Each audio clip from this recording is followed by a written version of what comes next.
On WMAL, where Washington comes to talk. Coming up this morning, Mark Krikorian. Talk about immigration with him at 8:05. And at 8:35, Sagar Enjeti, White House correspondent for the Daily Caller. President traveling around the country, also handling a big storm that just hit Florida. It's moving our way. We'll get into all the details straight ahead. I'm Vince Colonnese alongside Mary Walter. Good morning, and joining us in studio, Tom Fitton, president of Judicial Watch. Tom, great to have you here. Thank you for having me. Appreciate you joining us. So, Judicial Watch, once again, I see these headlines and I think, I have to check. This must be an old story because Judicial Watch uncovered more of Hillary's emails, and that can't possibly be a news story because they've got them all already. But you keep getting these emails from Hillary Clinton's, from her server that have either previously been not turned over or that were classified. You're finding all sorts of things. How many emails did you get this time, and what did you find in them? We got a bunch of emails, about 288 pages of additional emails, and we've been getting them in dribs and drabs. And as you noted, these are the emails that were about yoga, the ones that she didn't turn over to the State Department, the 33,000 deleted emails that the FBI magically was able to either recover by undeleting the material or finding them elsewhere. And they include classified information about Northern Ireland. They include sensitive information about CIA operations in Afghanistan.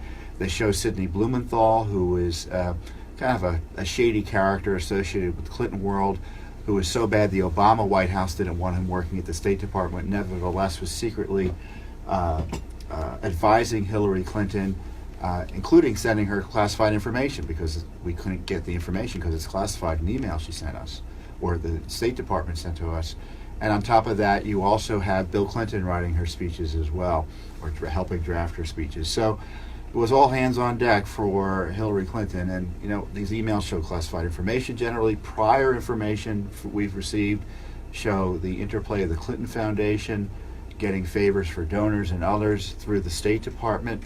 And you got to wonder why it is this Justice Department is still sitting on this issue, at least legally, in terms of not prosecuting her. We got evidence after evidence, pieces of evidence showing that she mishandled her classified information on her server, and no prosecution. I mean, she would have had to be a pretty incompetent Secretary of State to be incapable of determining that classified information was being mishandled on her private email server. I mean, she'd have to be practically brain dead to not realize that. And that's why it was so weird when James Comey came out, forgave all the behavior, of course, and subsequently you say you've not even received any inkling or any hint that prosecutors are taking a serious look at the way this was handled.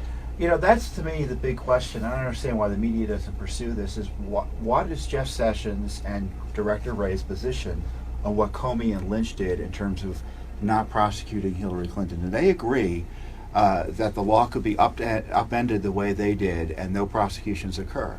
Are they going to prosecute her, or do they agree with Comey's lawless approach, giving her a get-out-of-jail-free card? Complete silence. And to me, in this case, silence means complicity.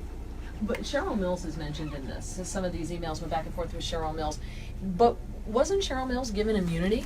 Was Lynch given immunity? I mean, I know the FBI was handing out, the DOJ under Obama was handing out immunity to pretty much all the players in this email saga, except for Hillary. I don't think she got immunity in anything. So why not go forward with this? Because everybody's got immunity. Well, I don't think they were given immunity in the general sense that you may believe, Mary. I think it was limited immunity for particular testimonies. But if Cheryl Mills and Yuma Abedin also knew and approved of, and of course, you know, Abedin had an email system on this server which also had classified information on it, that classified information was being mishandled in this way, they may have liability as well, so they don't have immunity.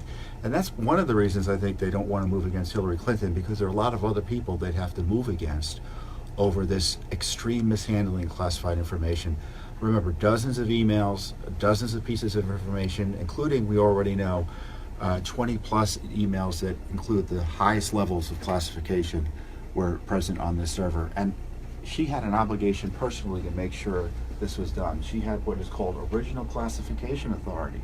So you are supposed to be able to analyze immediately what comes in and out and classify it and protect it or otherwise.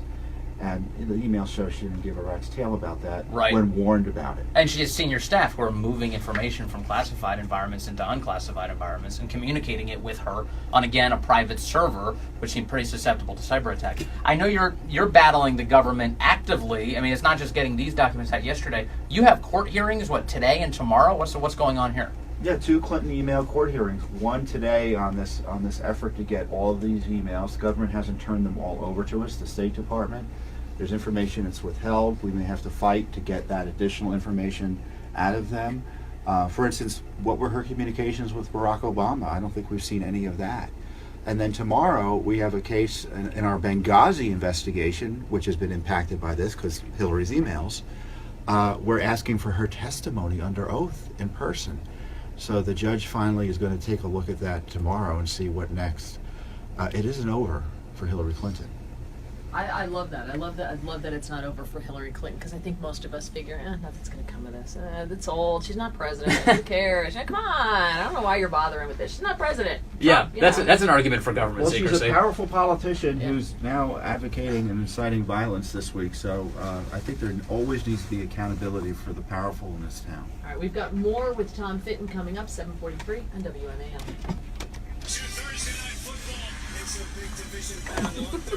We did it. Hi, Facebook Live. Tell your friends. I'm Fitton. Tom, flex for the ladies. Come on, Tom. The housewives love it. No, thank you. No, see, look at him, humble. Now he's I mean, we're gonna have to edit this part out. He's all shy. It's live, baby.